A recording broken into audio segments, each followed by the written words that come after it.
So you're interested in healing your chakras, are you?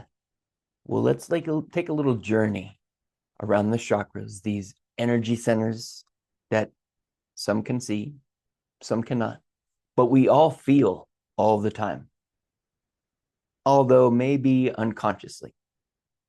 So enjoy this little journey around chakras. So yes, 7 basic chakras. 1, 2, 3, 4, 5, 6, 7, starting at the base of the spine, going up through the crown of the head. And as you're seeing here, direct relation to the actual physical body, the organs, nerves, spinal cord. Pretty impressive, right? Now, those chakras are in constant communication with not only each other, but with everything inside and outside of our world. Our world meaning this physical bone bag, right? So anything you touch, hear, smell, taste, think about, imagine, all have an effect on the chakras, positive and negative. And then as those chakras all communicate to each other, for instance, talk about the root chakra. Root chakra. We can hold fear in the root chakra. And the root chakra is about being grounded, right? So you're walking along, perfectly grounded. Remember, grounded means being present here, now, in the moment. And then all of a sudden, a dog barks behind you. Do you go into fear? Some people may. Some people may be shocked about that dog because of their past experiences with a dog, some possible negative past experiences with a dog, which in turn can imbalance the root chakra due to the emotional attachment to their past. And now all of a sudden we're ungrounded. And as we see here, that root chakra is connected to all 7 chakras. Is it possible now that we are losing our confidence because of our attachments to the past due to that one sound of that dog barking behind them, even though the dog didn't do anything to them at all? It simply barked. Now our confidence is being tested. And if we remember, that confidence chakra, that solar plexus chakra, is related to right over the top of liver, gallbladder, stomach, spleen, pancreas. And now, being ungrounded, is it possible that our movement is being compromised? All of a sudden, we're a bit clumsy. We're bumping into things. We're not noticing things around us. We're stubbing our toes. We're bumping into the tables. We're hitting our head because of that one dog that barked behind us due to our past negative experiences with dogs. Now, is it possible that our heart may be closing up due to the fear that we're holding on to in the root chakra? And now that fear is affecting our ability to love,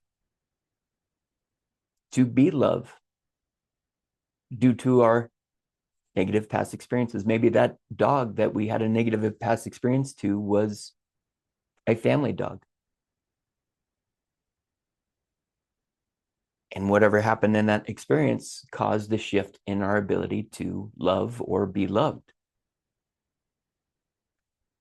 And is that fear that we're holding on to possibly related to imbalances on our ability to communicate, possibly imbalances in our thyroid, tightness in the neck, possible herniations in the neck?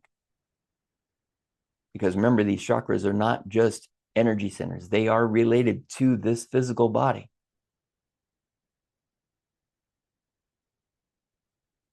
And then shutting down our ability to see, our intuition, and our connection to our higher self, spirit, the universe. Just because that one dog barked behind us, causing that fear in relation to our past experiences, our negative past experiences, more importantly, our attachment to the negative past experiences with a dog in the past. It's a lot to chew on, I know. Is it possible to release the negative attachment, or I'm sorry, the attachment to the negative experiences in our past? Yes. When we acknowledge that they're there, we can begin addressing them. Now, if you want to address them on your own, that's great. By all means, do it. If you're strong enough to address these negative past experiences on your own, if you know what they are, great. Tapping is a great way to do that. I recommend tapping every single day. Tap, and if you don't have anything negative to tap about how great of a day you are having or are going to have, how great of a day you had earlier. But because we are human and there is negativity out there, maybe somebody frightened you when they pulled out in front of you in the car and you weren't expecting it, right? Instead of being angry about it, right? It can be a bit shocking, but we can forgive that person. Maybe they didn't see us. Maybe they had been frightened by a dog earlier and they had lost their ground. So when we lose our ground, we lose our perception, our peripheral view. So can we forgive them? Very important part of the heart, right? Let's heal the heart in order to heal the root chakra, and vice versa. Now, if you're not strong enough, if you don't know how to do it, if you are afraid of healing yourself, been there, done that, then you're going to want to work with somebody. And if you're interested in working with me because it sparked a little bit of interest, hey, reach out, give me a call, visit me on my website, kimmcintyre.com. Give me a call. We'll discuss what I have to offer. And if it sounds like it works for you, let's move forward. And if it doesn't work for you, that's okay. I'm not for everybody. But when you're ready to really make changes in your life, it's a hell of a journey. And I will support you in the best way that I know how. And I will teach you what you need to know in order to support yourself. That's the kicker right there. Let's learn how to support ourselves in every aspect of our life. And you want to see a picture of support? Let me show you a picture of support. This is the internal support structure by Tom Myers, Anatomy Trains. Great book, great information. I've seen cadavers dissected in the patterns of the anatomy trains. Here's just a couple.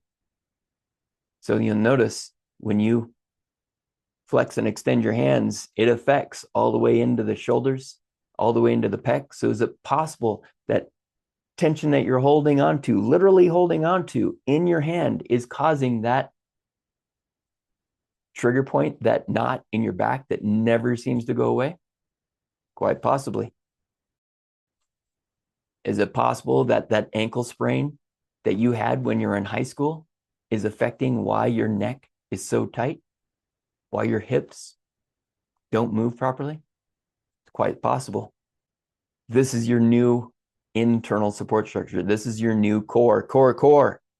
Okay. All of these muscles want to work for you 24 hours a day, 7 days a week. But guess what? When those chakras are out of balance, and yes, they're going to be out of balance quite a bit right now because you might not have been doing much healing.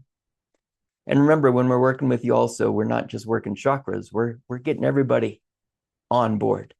But today we're just working chakras, and our goal is to get chakras all balanced together in relation to releasing the negative experiences from your past so that your internal support structure can work for you 24 hours a day, 7 days a week, 365 days a year without you having to flex your core or engage your core.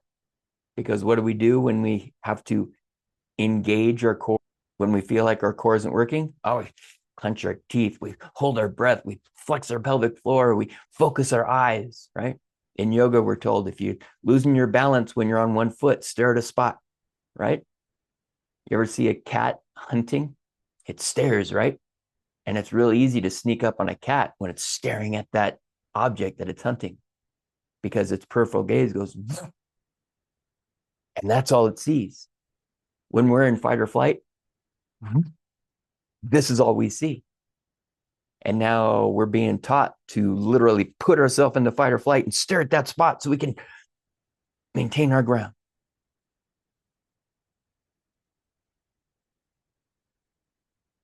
Ask yourself why you are losing your balance. It can be a multitude of issues, of imbalances, of neurological disconnect or confusion due to accidents, injuries, concussion, TBIs, PTSD, emotional, mental, chatter, imbalance, trauma. So I know we went on a little bit of a tangent, but that's how this work works. I let the words flow.